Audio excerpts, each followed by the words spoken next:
아, 우리가 오늘 살펴보게 되는 이사야 27장은 이제 지금까지 살펴봤던 한 단락의 마지막 결론 지점입니다. 우리가 편의상 이사야를 지금까지 살펴봤던 부분들을 나누어서 제가 설명을 드렸었는데 1장부터 12장까지는 하나님이 선택하셨던 특별한 백성인 유다 백성을 대하여서 유다 백성에 대하여서 하나님께서 12장까지 말씀을 선포하신 내용들의 메시지 모음이었습니다. 그리고 13장부터 23장까지는 그 하나님의 백성들을 둘러싸고 있는 10대 열방들을 향하여 선포된 메시지 모음들이었습니다.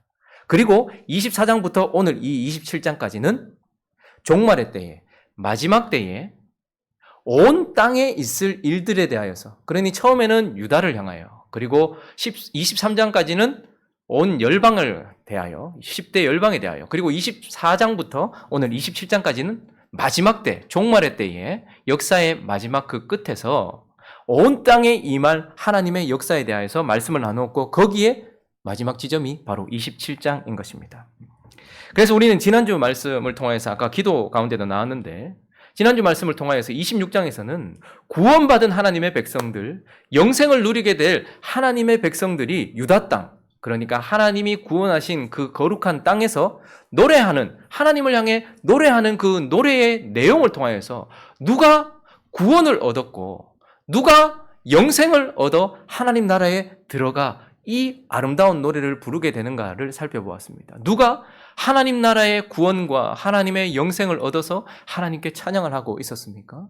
이 세상 속에서 주만 신뢰하고 주만 믿었던 믿음의 사람이 거기에서 찬양하고 있다는 것을 보았습니다. 그리고 죽음 속에서도 다시 생명을 주시고 부활하게 하실 부활을 믿었던 자들이 그곳에서 노래하고 있는 것을 보았습니다. 그리고 심판 가운데서도 구원하실 하나님을 믿는 믿음의 사람들이 그곳에 서 있다라는 것을 보았습니다. 어쨌든 정리를 하면 결국 26장의 말씀은 구원받은 자들이 세상 속에서 하나님을 향하여 어떤 사람이었는가에 초점이 맞춰져 있었습니다. 구원받은 사람들이 무엇을 가지고 있었고, 구원받은 사람들이 세상 속에서 어떻게 살았고, 구원받은 사람들은 세상 속에서 하나님 앞에 어떤 존재였는지에 대한 구원받은 자들에 대하여서 집중하여 메시지를 선포했단 말이죠. 그런데 오늘 이 한 단락을 마무리 짓는 27장에서는 초점이 구원하신 하나님께 주어지는 것입니다.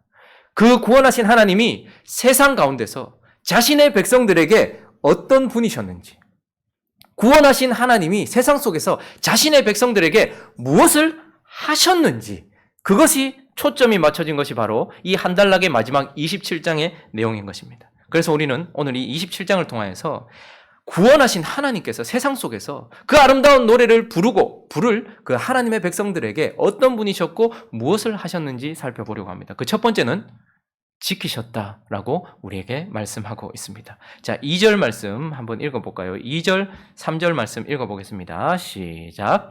그날에 너희는 아름다운 포도원을 두고 노래를 부를지어다. 나 여호와는 포도원지기가 되며 때때로 물을 주며 밤낮으로 간수하여 아무든지 이를 해치지 못하게 하리로다. 자, 2절을 보시니까 그날에 하나님의 구원과 하나님의 영생의 누림이 실현되는 그날에 너희는 무엇을 보게 됩니까? 아름다운 포도원. 아름다운 포도원으로 표현된 구원받고 영생받은 하나님의 사람들을 두고 노래를 하라고 말하면서 3절은 그 포도원을 향하여 하나님께서 하실 일, 포도원지기가 되셔서 밤낮 간수하고 해치지 못하게 하리로다라는 하나님이 하실 일의 표현이지만, 그러나 이 포도원이 아름다운 포도원이 되도록 하나님께서 하신 일에 대한 표현이기도 한 것입니다. 그러니 하나님께서는 무엇을 하셨습니까? 그날의 아름다운 포도원으로 드러날 하나님의 구원받고 영생받은 하나님의 백성들에게 그분이 무엇을 하셨습니까? 나 여호와는, 가장 놀라운 사실은 포도원지기가 됩니다. 저와 여러분, 구원받은 하나님의 백성들에게 있어서 주인은 누굽니까? 누가 일꾼이었습니까? 하나님 자신이었다라고 말하고 있습니다. 하나님이 스스로 우리들에게는 그분이 포도원 지기가 되셔서 그 힘들고 어려운 모든 일들을 그분 스스로 우리를 위하여 하신 그분이 우리의 포도원 지기가 되셨다라고 말씀하시고, 둘째 줄은 때때로 물을 주며라고 말합니다. 극상품 포도, 아름다운 포도원이 되도록 그분이 친히 포도원 지기가 되셨을 뿐만 아니라 저기선 때때로지만 매 순간 이런 뜻입니다. 포도가 열매가 필요한 매 순간순간마다 하나님께서 필요한 물로 표현된 모든 것들을 필요한 것들을 하나님께서 공급하여 주셨다라고 말씀하고 있고 그 포도원을 둘러싸고 있는 모든 대적들과 악한 것들과 가시와 모든 것들을 통하여서 그분이 간수하시면서 해치지 못하도록 또 무엇을 하셨습니까? 우리에게 필요한 것을 제공하여 주셨을 뿐만 아니라 그분이 우리를 해치려고 하는 모든 것들로부터 우리를 해치지 못하도록 지키셨다라고 말씀하고 있는 것입니다. 그래서 실제로 하나님은 하나님의 백성들의 상징인 야곱, 이스라엘, 하나님이 어떻게 하셨습니까? 온 땅에 기근이 임하여서 야곱뿐만 아니라 온 땅이 심판 가운데서 멸망 직전에 서 있던 그때에 하나님께서는 요셉을 먼저 이집트로 보내시면서 야곱과 그의 가족과 온 땅을 기근으로부터 지켜주신 하나님이신 것입니다. 하나님께서 야곱을 그렇게 지키셨습니다. 그것뿐입니까? 하나님께서 야곱을 그리고 그의 가족들을 하나님이 택한 백성을 이집트의 왕 바로로부터도 지켜주셨다는 것입니다.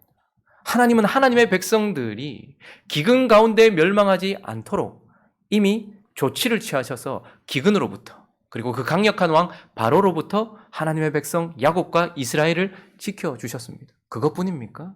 그 이집트에서 그들은 몇 년을 있었습니까? 430년을 있었습니다.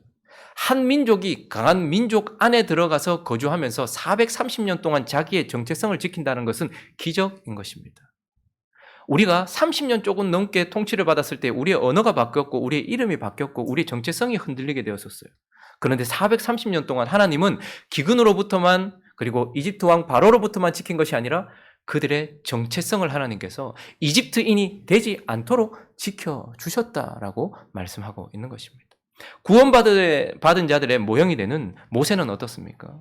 하나님께서 모세를 나일 강으로부터 지켜주셨습니다. 하나님께서 그 작은 상자에 역청을 발라서 물이 그 속으로 들어오지 못하도록 하시면서 나일 강으로부터 범람하는 나일 강으로부터 그가 죽임당하지 않도록 하나님께서는 모세를 지켜주신 것입니다. 그것뿐입니까? 하나님께서 사실 그가 강에 들어갔던 이유는 무엇입니까? 이집트 왕 바로가 이스라엘 백성, 하나님을 믿는 백성들의 남자아이는 모두 죽이라고 명령했기 때문이었습니다. 그런데 그때 하나님께서는 나일 강으로부터만 지켜주신 것이 아니고 또 무엇으로부터 지켜주셨습니까? 이집트 왕 바로로부터도 모세를 지켜주신 것입니다. 그러나 더 놀라운 사실은 하나님이 모세를 40년 동안 이집트에 뿌리를 내리게 하셨어요. 그래서 우리는 모세를 이집트 왕자라고 부를만 했습니다. 그런데 하나님께서 어떻게 하셨습니까?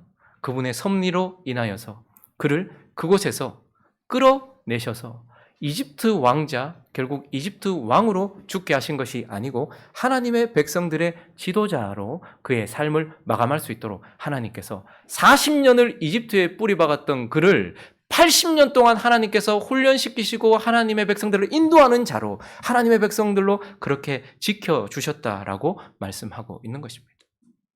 하나님은 바벨론에서도 하나님의 백성들을 지켜주셨습니다. 다니엘서 3장을 가보시면 다니엘서 3장 8절부터 한번 읽어볼까요? 다니엘서 3장 8절부터 우리 13절까지 한번 읽어보겠습니다. 시작. 그때에 어떤 갈대아 사람들이 나와 유다 사람들을 참소하니라. 그들이 느부갓네살 왕에게 이르되 왕이여 만수무강하옵소서. 왕이여 왕이 명령을 내리사 모든 사람이 나팔과 피리와 수금과 사명금과 양금과 생황과 및 모든 악기 소리를 듣거든 엎드려 금신상에게 절할 것이라. 누구든지 엎드려 절하지 아니하는 자는 맹렬히 타는 풀무불 가운데 던져 넣음을 당하리라 하지 아니하셨나이까. 이제 몇 유다 사람 사드락과 메삭과 아벳느고는 왕이 세워 바벨론 지방을 다스리게 하신 자이거늘 왕이여 이 사람들이 왕을 높이지 아니하며 왕의 신들을 섬기지 아니하며 왕이 세우신 금신상에게 절하지 아니하나이다. 느부갓네살 왕이 노하고 분하여 사드락과 메삭과 아벳느고를 끌어오라 말하매 드디어 그 사람들을 왕의 앞으로 끌어온지라. 이 일을 우리가 잘 알고 있습니다. 하나님의 백성들이 바벨론으로 포로로 끌려갔을 때에 하나님은 또한 그들을 지켜주셨죠. 근데 바벨론이라는 나라는 바벨론의 왕과 바벨론을 섬기기만 한다면 자기의 역량만큼 살아갈 수 있는 세상입니다. 그 가운데서 사드락, 메삭, 아벳누고 그리고 다니엘과 같은 몇몇의 유대인들은 그 가운데서도 하나님을 섬기고 있었고 그 일로 말미암아서 어떻게 되었습니까? 그들에게 주어졌던 것이 바로 풀무불이었습니다. 그런데 하나님이 우리가 방금 읽었던 이 상황들 속에서 어떻게 하셨습니까? 놀라운 하나님의 섭리로 풀무불 가운데서 그를 지켜주셨고 그 풀무불보다 더 노하였던 느부갓네살 왕의 분노로부터도 하나님이 그를 지켜주셨던 것을 보게 되는 것입니다. 하나님은 하나님의 백성들을 지키셨고 지키시고 지키실 줄로 믿습니다. 그래서 바벨론에 있었던 이 사드락, 메삭과 아벳누고는 그 풀무불과 그 느부갓네살 왕으로부터도 지킴을 받았지만 더 놀라운 것은 야곱이 이집트인이 되지 아니하고 모세가 이집트 왕자가 되지 않았던 것처럼 그들 또한 사드락, 메삭, 아벳누고로 죽지 않도록 하나님께서 하셨다는 거예요. 우리가 익숙하게 듣고 있는 사드락과 메삭과 아벳누고는 바벨론 왕이 그들에게 지어준 이름이었습니다. 하나님이 그들에게 지어주신 이름은 무엇이었습니까? 하나냐, 미사엘, 아사랴였습니다. 그러니 그들은 하나님에 의하여서 하나냐라는 이름, 하나님의 은혜라는 이름을 가지고 하나님의 은혜로 살아가는 자들이었습니다. 그런데 세상과 느부갓네살은 어떻게 했습니까? 바벨론 왕은 그들의 이름을 이 하나냐라는 이름을 사드락이라고 이름을 바꾸었습니다. 이것은 월신이라는 그들이 섬기고 있는 신, 월신의 명령, 율법 이런 뜻입니다. 하나님의 은혜로 살아가는 것을 보여줘야 되는 하나냐를 세상과 느부갓네살은 끌고 가서 월신의 명령과 율법을 지키면서 사는 자로 만들려고 사드락이라고 이름을 바꾸었단 말입니다. 미사엘이라는 이름은 무엇입니까? 하나님 같은 이가 누구냐 이런 뜻입니다. 그런데 그를 메삭이라고 이름을 바꾸었습니다. 존재를 바꿔버렸어요. 메삭이라는 이름은 그들이 섬기고 있었던 높은 상위에 있었던 아쿠라는 신. 그래서 아쿠와 같은 이가 누구냐 이런 이름으로 바꾸었던 것입니다. 하나님 같은 이가 없다는 것을 보여주는 미사엘로 살아야 될 그를 메삭이라는 이름으로 바꿔놓고 아쿠라는 신의 능력을 드러내는 존재로 바꾸려고 했다라는 것입니다. 아사랴라는 이름은 하나님의 도움 이런 뜻입니다. 하나님의 친구됨 이런 뜻입니다. 하나님의 도움을 통하여서 하나님의 친구로 살아야 될 그를 아벳느고, 느고의 종 이런 뜻입니다. 느고의 종. 그러니까 하나님과 친구로 연합하여 살아가서 하나님의 은혜를 드러낼 존재를 종된 존재로 바꾸려고 했던. 그래서 그들의 이름을 사드락, 메삭, 아벳누고, 다니엘을 벨드사살 이렇게 이름을 바꿨지만 그들은 바벨론과 바벨론 왕이 지어준 대로 살다가 가지 아니하고 그들의 삶은 그들이 어떻게 불렀느냐가 아니라 하나님이 지어주신 대로 하나냐, 미사엘, 아사랴, 다니엘로 살도록 어떻게 하신 거예요? 하나님께서 지켜주셨다라는 것입니다.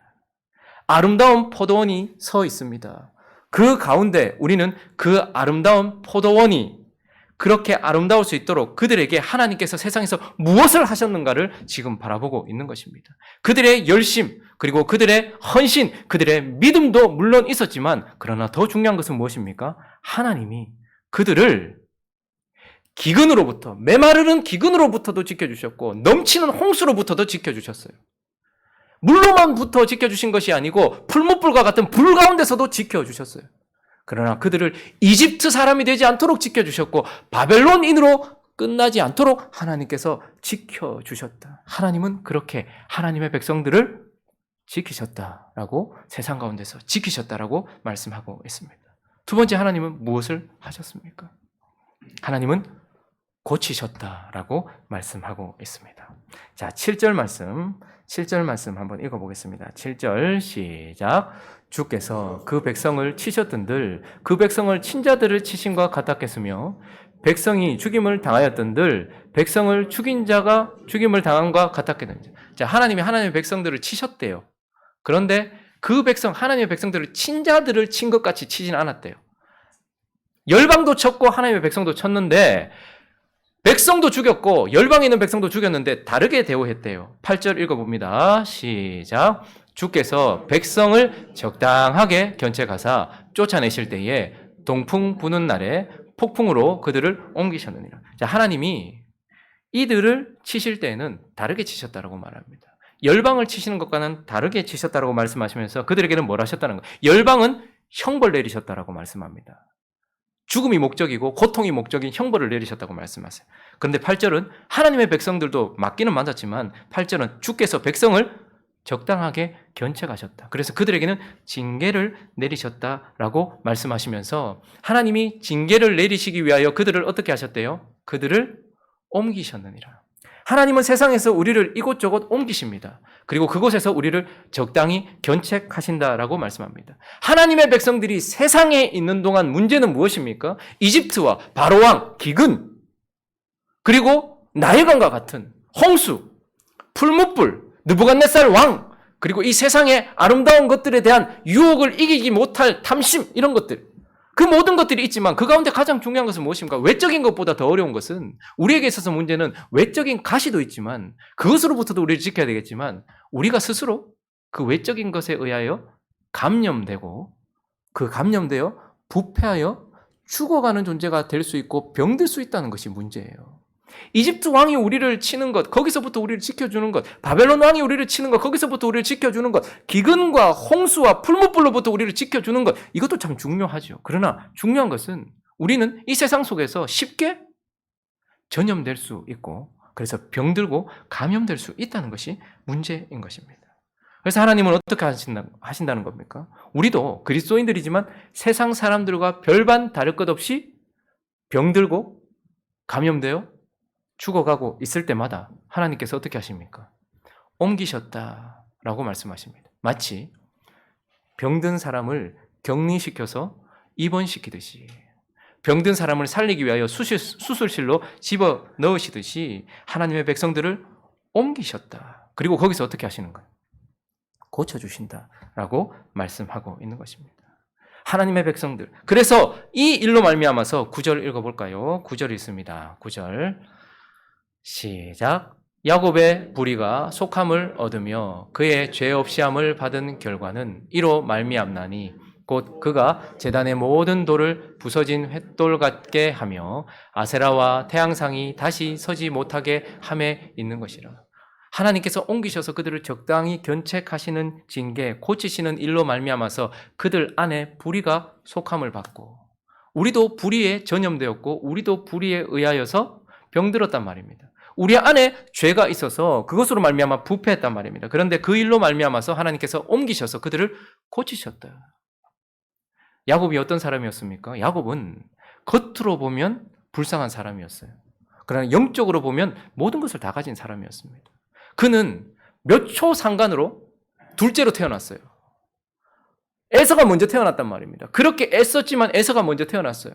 그래서 모든 장자권이 자기가 아닌 몇 초 앞에, 몇 분 앞에 먼저 태어난 에서에게로 넘어갔어요. 겉으로 보면 그는 둘째였고 아무것도 아니었습니다. 그리고 에서는 참 강한 사람이었고 또 아버지의 사랑을 받을 만큼 세상적으로 뭔가 가지고 있는 사람이었습니다. 사냥도 잘했고 그 당시에 가지고 있어야 될 덕목들을 다 가지고 있는 자였어요. 그러나 야곱은 집사람이었다고 얘기합니다. 엄마 품에 안겨서 계속 있었던, 겉으로 보면 아무것도 아닌 것 같았지만 실상은 하나님의 약속은 어디에 있었습니까? 영적인 눈으로 바라보면 야곱이 모든 것을 다 가지고 있었어요. 그런데도 불구하고 야곱은 세상적인 눈으로 자기 자신을 바라보는 것과 세상적인 눈으로 자기의 삶을 바라보는 것에 감염되어 있었고, 그래서 아버지를 속여서라도 내 삶을 부인해서라도 하나님과 문을 닫는 한이 있더라도 자기가 원하는 것을 얻기 위하여서 병든 짓을 하고 있었던 자였습니다. 그리고 형도 속여서 형의 것을 빼앗으려고 했죠. 그때 하나님께서 어떻게 하십니까? 야곱을 지키실 뿐만 아니라 야곱을 옮기십니다. 그래서 야곱이 어디로 가는 겁니까? 밧단 아람으로 가는 것이고 그 안에 있는 질병들, 그 안에 제거돼야 될 것들을 라반을 통하여 보게 하십니다.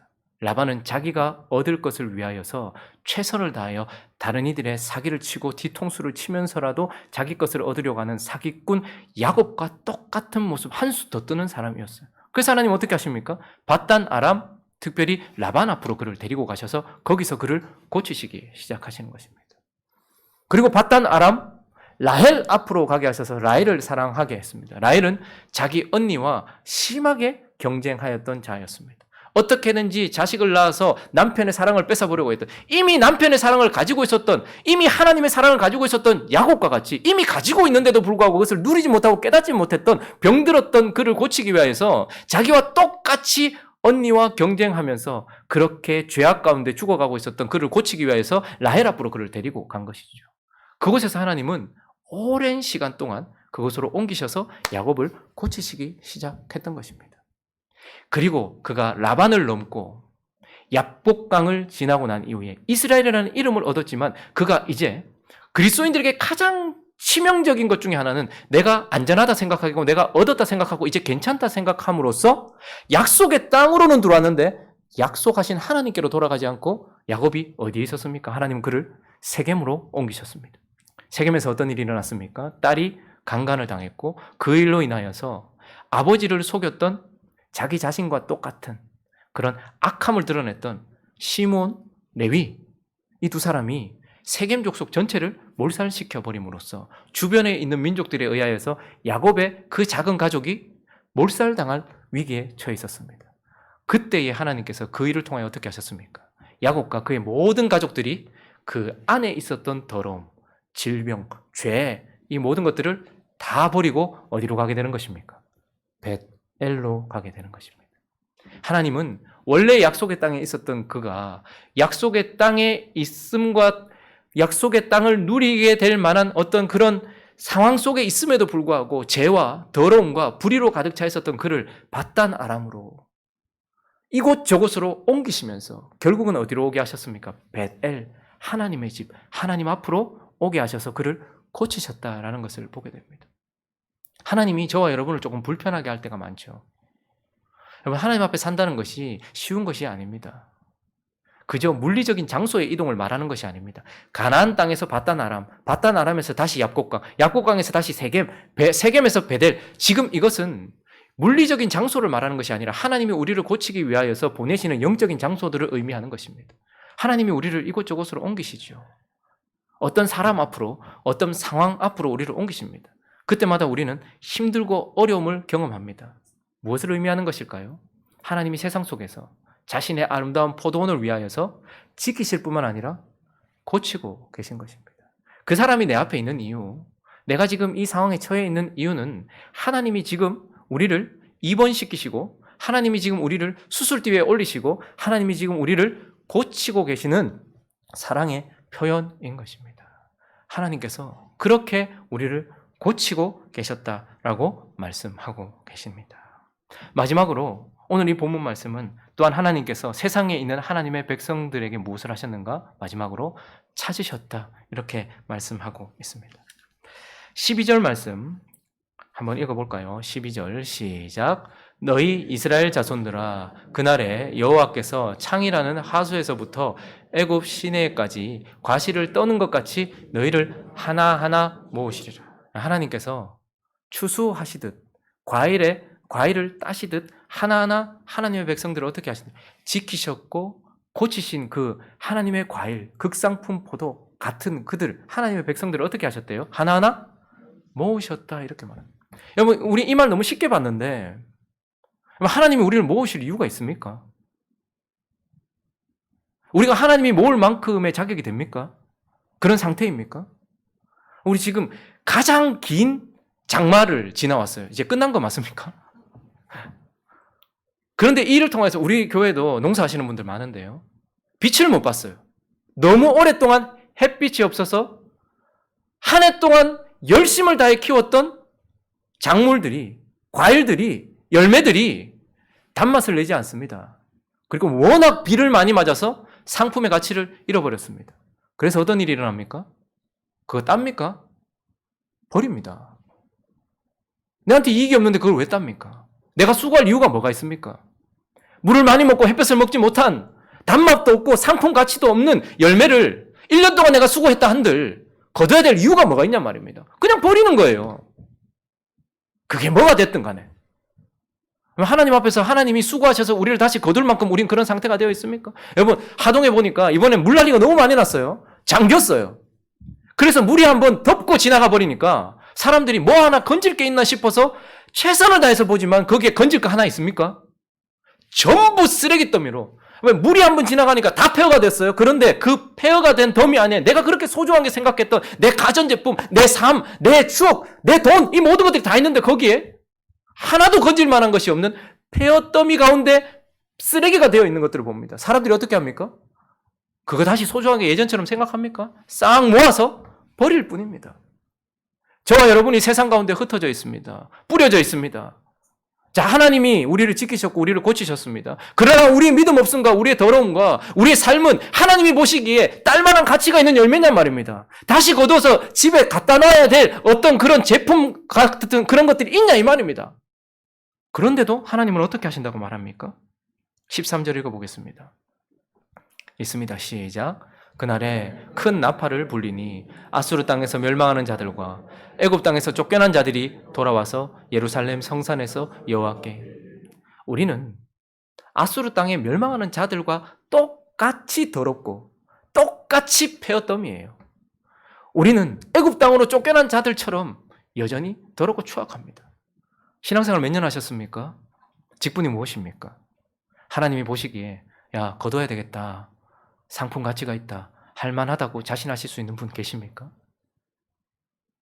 근데 놀라운 사실은 상품의 가치가 없는 열매 같은 우리지만 쓸모없는 쓰레기가 되어버린 우리 같은 인생이지만 그러나 하나님께서 친히 하나하나 그 폐허더미 속에서 우리를 모으신다라고 말하고 그 흩어져 있는 그 쌓여져 있는 쓰레기 더미에서도 하나님이 처음 선택하셨던 그리고 하나님이 그렇게 애지중지하셨던 그래서 지키시고 고치셨던 그 하나님의 사람들이 어떤 상태에 있든 상관없이 그분이 찾으셔서 다시 데리고 가신다라고 말씀하고 있는 것입니다.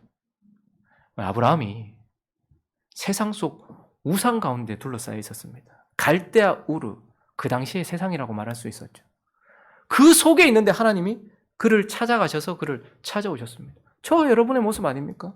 우리는 세상 속에 우상을 섬기고 살던 사람들이었습니다.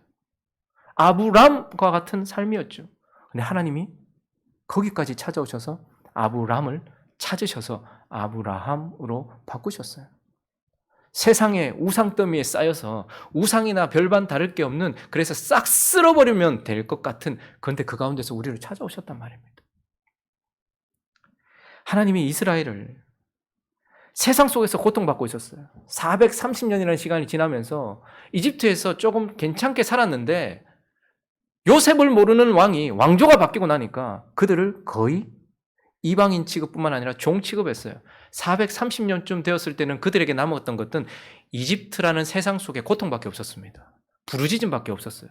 못 살겠다라는 소리밖에 없었어요. 그런데 하나님 어떻게 하십니까? 그냥 보기 아무 가치도 없는 것 같은 이집트 사람들도 주목하지 않는 이스라엘을 하나님께서 찾아오셨습니다.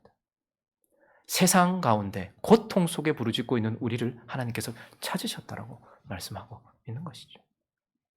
저 사마리아, 정통적인 예배가 없는 곳, 거기서 더 들어가면 수가라는 성에 우물 그 옆에 아무도 물들어 들어오지 않는 사람들 마주치지 않을 시간에 목말라 죽지 않으려고 물들어 갔던 한 여인.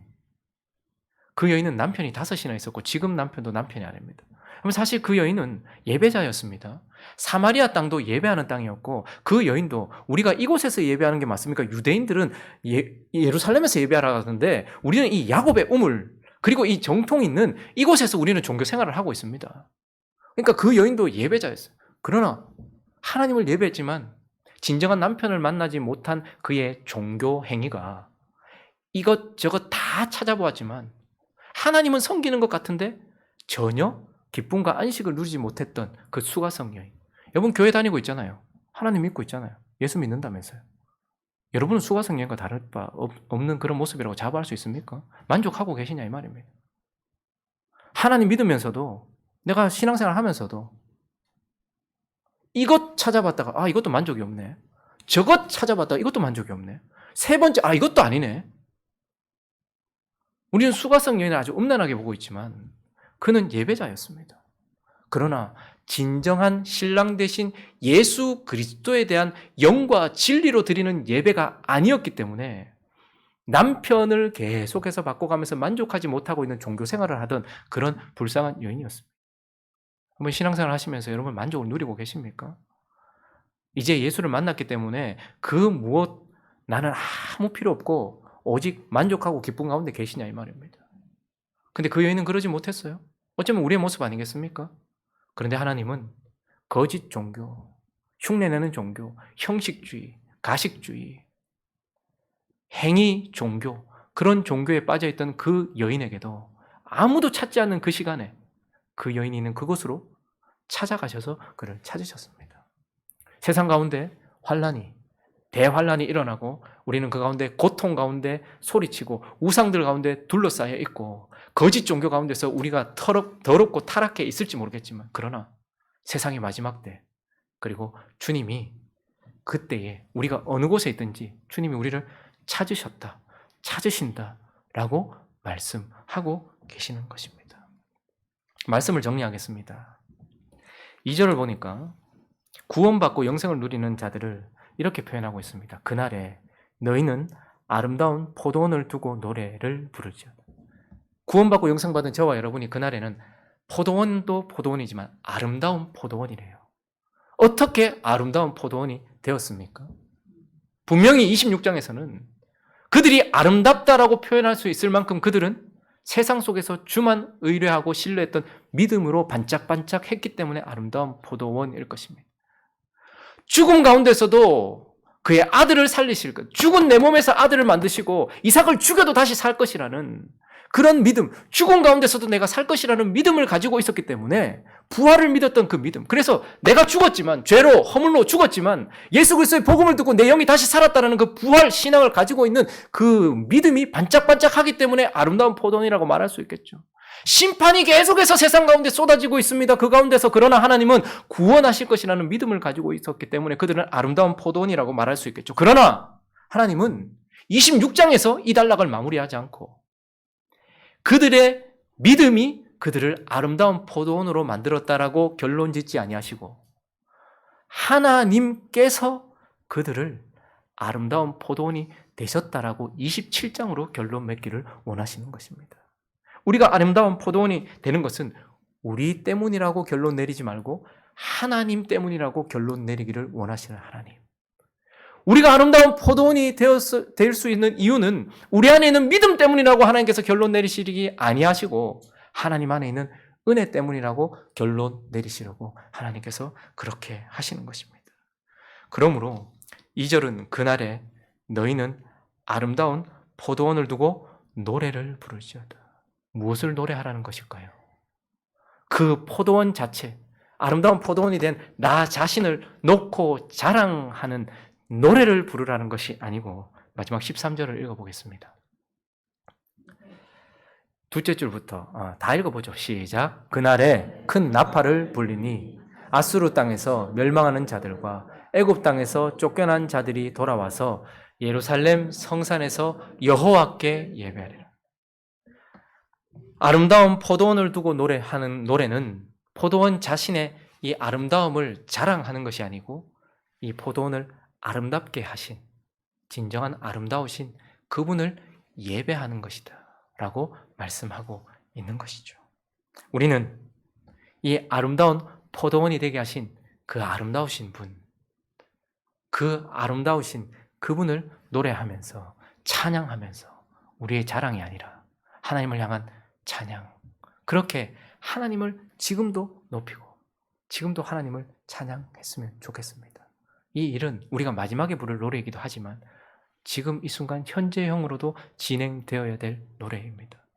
세상이 어지럽죠? 불안하죠? 하나님 우리를 지키시는 줄로 믿습니다. 우리 참 부패했죠? 왜곡되어 있습니다. 하나님 우리를 고치시는 줄로 믿습니다.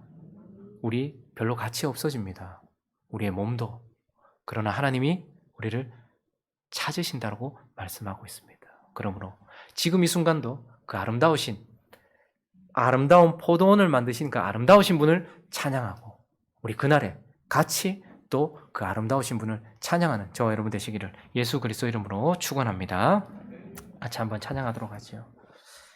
지난번에도 한번 불러봤었는데요. 가사를 생각하면서 우리 아름다우신 주님을 높였으면 좋겠습니다.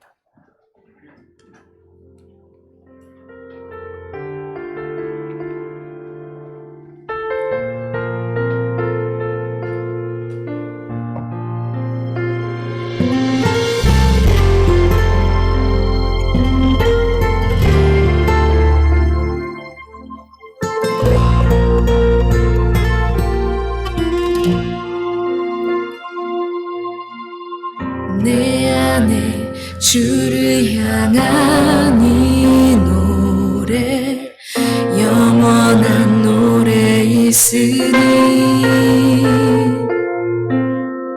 날 향한 주님의 그 신사랑 영원히 찬양하리라. 십자가 그 사랑 찬양하리. 날 구원하신 그 사랑 내 삶을 드려 찬양하리라. 놀라우신 주의 사랑 영원히 찬양하리라. 아름다우신 오 놀라우신 영원할 수 없는 사랑 오 위대하신 하나님의 사랑 영원히 찬양하리.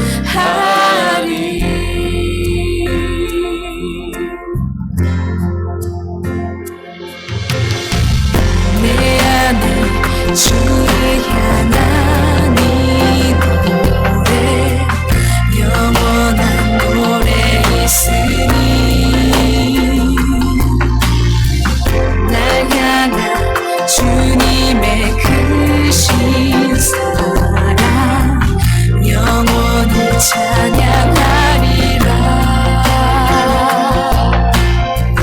영원히 찬양하리라.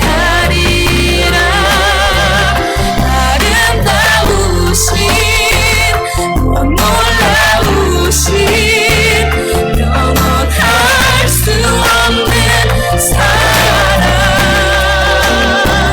오 위대하신 하나님의 사랑 영원히 찬양하리.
아름다우신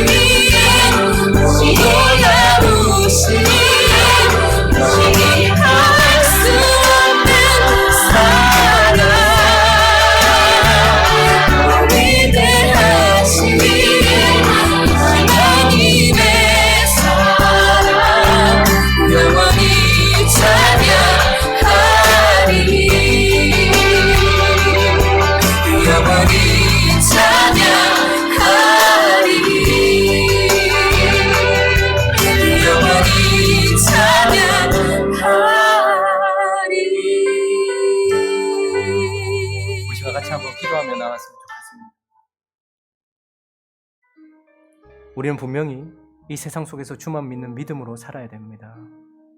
죽음과 같은 우리 안에서도 생명을 만들어내시고 죽은 우리의 몸도 살리실 그분을 향한 부활의 믿음도 가져야 됩니다. 계속해서 세상에 내리 퍼붓고 있는 심판 가운데서도 우리는 구원받을 것을 믿는 믿음으로 살아야 됩니다. 그러나 우리가 아름다운 포도원이 되는 이유는 우리의 믿음 때문이다라고 말하려고 하지 아니하시고 그것이 우리에게 필요하지만 그러나 하나님의 은혜 때문이라고 말씀하십니다.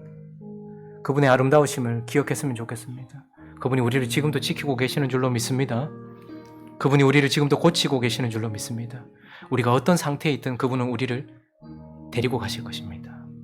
품어주실 것입니다. 우리 그분께 하나님께 감사하는 마음으로 찬양하고 또 기도했으면 좋겠습니다. 우리의 마음을 하나님께 올려드리겠습니다. 기도하겠습니다. 거룩하신 하나님 아버지, 마지막 때에 일어날 일에 대하여 우리에게 말씀하고 있습니다. 세상이 분주하고 혼란스러운 이때에 하나님께서 하나님의 백성들에게 하실 일들을 우리에게 결론지어 말씀해 주고 계십니다. 하나님, 우리는 아름다운 포도원이 될 것입니다. 그러나 우리의 아름다움이 아니라 더럽고 추악했던 들포도와 같았던 아무 쓸모도 없는 우리를 아름다운 포도원으로 되게 하시는 진정한 아름다운 그분을 만나게 하여 주시옵소서. 그분을 높이게 하여 주시옵소서. 그분을 들여다볼 수 있도록 인도하여 주시기를 원합니다. 그분은 이 세상 우상 가운데 둘러싸였던 아브라함을 찾아오셨고 고통 가운데 쓸모없는 인생으로 저물 것 같았던 이스라엘을 찾아오셨으며 종교 가운데서도 만족을 누리지 못하고 형식적이고 가식적인 그런 위선 속에서 살아가던 그 수가성 여인에게도 찾아오셔서 그를 찾아주신 분이십니다. 사랑하는 하나님 아버지, 지금도 우리를 지켜주신 줄로 믿습니다. 하나님, 우리를 기근 가운데서 지켜주시옵소서. 하나님, 우리를 풀무불 가운데서도 지켜주시옵소서. 하나님, 우리를 이집트와 이집트 왕으로부터도 지켜주시옵시고 하나님, 우리를 바벨론과 바벨론 왕으로부터도 지켜주시옵소서. 그래서 우리가 이집트인으로 바벨론 사람으로 우리 인생을 마무리하지 않도록 하나님께서 우리를 지켜주시기를 원합니다. 사드락과 메삭과 아벳누고가 아니라 하나냐와 미사엘과 아사랴로, 벨드사살이 아니라 다니엘로 우리의 인생을 마무리하도록, 아브라함이 아니라 아브라함으로 하나님께서 우리를 그렇게 인도하여 주시기를 간절히 바라고 기도합니다. 그리고 하나님 아버지, 우리를 계속해서 고쳐주시옵소서. 우리를 바다나람으로 옮기시는 하나님, 우리를 세겜으로 옮기시는 하나님, 결국 우리 모든 것들을 다 깨끗하게 하셔서 베델에서 하나님을 만나게 하시는 하나님, 우리를 고치고 계신 하나님, 우리는 많이 고쳐져야 되는 자들입니다. 그래서 하나님, 우리는 지금도 이곳저곳 하나님께서 옮기시는 곳에 서 있는가 봅니다. 하나님 아버지, 우리를 고치시는 그 아름다우신 하나님, 그러나 우리는 아무리 하나님이 고치시고 지키셔도 상품 가치가 없는 저 열매처럼, 햇볕을 받지 못한 저 열매처럼, 물을 많이 먹어버려서 당도가 없는 저 열매처럼, 누구도 찾지 않고 애쓰고 수고했던 주인조차도 따고 싶지 않은 그런 열매처럼, 그렇게 내가 애지중지했지만 물을 먹어서 이젠 더 이상 폐어더미에 쓰레기밖에 되지 않는 우리이라 할지라도 하나님, 우리를 찾아오신다라고 말씀하십니다. 하나님 아버지, 주의 지키심과 고치심과 찾으심이 우리를 아름다운 포도원으로 만드실 것을 기억하면서 아름다운 포도원에 대한 노래는 결국 그 포도원을 만드신 하나님을 향해 올려드릴 수 있도록 인도하여 주시옵소서. 우리를 그렇게 붙들어 주시옵소서. 사랑하는 하나님 아버지, 종말의 때에 온 땅에 일어날 일, 그것을 지금 우리에게 말씀하십니다. 어쩌면 우리는 이렇게 생각할지도 모르겠습니다. 지금 삶이 지옥인데, 지금 삶이 혼란스럽고, 지금 삶이 지금 문제인데 뭐 마지막에 일어날 일을 얘기하는가. 그러나 자세히 들여다보면 하나님은 그 마지막 때의 말씀을 통해서 지금 현재 우리에게 위로를 주시고, 지금 현재 우리가 어떻게 살아야 되며, 지금 현재 우리가 어떤 마음을 가져야 될지를 보여주고 계십니다. 세상 속에서 주만 의뢰하는 믿음, 죽음과 같은 우리 안에서도 부활을 믿는 믿음, 심판 가운데서도 우리를 구원하실 것에 대한 믿음, 이 믿음이 오늘 현재 우리를 일어나게 합니다. 그러나 우리를 더욱더 강건하게 만드는 것은 우리라는 것과 우리 안에 가지고 있는 믿음이 아니라 하나님이 세상에 있는 우리에게 어떤 분이신가, 무엇을 하시는가와 연관이 되어 있습니다. 주님, 우리를 지키시니 감사하고, 주님, 우리를 고치시니 감사하고, 내가 땅끝에서부터 너를 붙들며 땅 모퉁에서부터 너를 부르고 내게 이르기를 너는 나의 종이라, 내가 너를 택하고 싫어 버리지 아니하였노라. 우리를 버리지 않고 찾으시니 감사합니다. 하나님, 이 역사가 지금도 그리고 앞으로도 일어날 줄로 믿고 이 혼란스러운 세상 가운데 이 주님, 아름다우신 주님을 찬양하며 감사하며 예배하며 살아가는 우리가 되게 하여 주시옵소서. 행복한 우리 교회 성도들 지켜주시옵소서. 우리나라가 또 혼란스럽습니다. 질병에, 정치에, 경제에, 이 모든 기근들, 홍수들, 자연재해에, 전염병에, 이 모든 것들 가운데서 그러나 하나님 우리를 지키시고 계시고 지키실 줄로 믿습니다. 그리고 이 코로나보다 더한 우리 안에 있는 죄를 주님께서 고치시는 줄로 믿습니다. 그리고 우리가 완전에 도달하지 못한다 할지라도 하나님이 우리를 찾으실 줄 믿고 이번 한 주간도 그 아름다우신 하나님을 찬양하며 살아가는 행복한 우리 교회 되어줄 수 있도록 인도하여 주옵소서. 감사합니다. 우리 주 예수 그리스도의 이름으로 기도드립니다.